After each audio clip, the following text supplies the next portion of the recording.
देश में कोरोना की दूसरी लहर के तांडव के बाद तीसरी लहर की आशंका जताई जाने लगी। हालांकि कोरोना के मामलों में कमी आने के बाद देश के कई राज्यों में पाबंदियों को खोलना जारी है। कई राज्यों में तो स्कूल भी खुलने लगे हैं, लेकिन अचानक जिस तरह से कुछ जगहों पर नए मामलों की संख्या में बढ़ोतरी देखने को मिल रही है, उससे चिंता बढ़ने लगी है। खासकर जिस तरह स्कूली बच्चे कोरोना की चपेट में आ रहे हैं, उससे सभी के मन में ये सवाल उठने लगे हैं कि कहीं देश में कोरोना की तीसरी लहर ने दस्तक तो नहीं दे दी।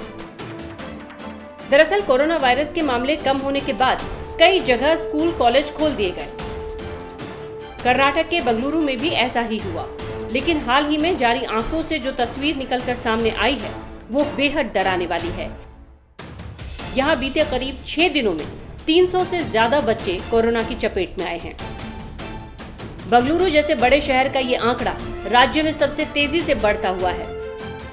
बेंगलुरु प्रशासन की ओर से जो आंकड़े दिए गए हैं, उसके मुताबिक 0 से 9 साल के करीब 127 और 10 से 19 साल के करीब 174 बच्चे कोविड पॉजिटिव पाए गए हैं।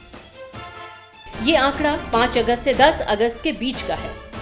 कर्नाटक के अलावा अगर उत्तर भारत की बात करें तो यहाँ भी स्कूल कॉलेज खुलने के बाद कोरोना के फैलते प्रकोप का असर दिख रहा है। हिमाचल प्रदेश में करीब 62 छात्र कोविड की चपेट में आए हैं।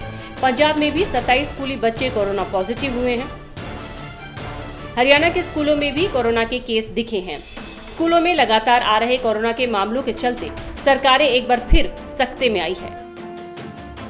हिमाचल प्रदेश ने 22 अगस्त तक स्कूल बंद करने की बात कही है, तो उधर पंजाब में भी स्कूलों में सख्ती बढ़ाने की तैयारी है। हाल ही में लुधियाना में भी कई स्कूली बच्चों के कोरोना से संक्रमित होने की खबरें सामने आ चुकी हैं। गौरतलब है कि केंद्रीय स्वास्थ्य मंत्रालय की ओर से भी बार बार ये कहा गया था कि अभी दूसरी लहर भी पूरी तरह से खत्म नहीं हुई है। ऐसे में राज्य सरकारों को सतर्कता बरतनी चाहिए।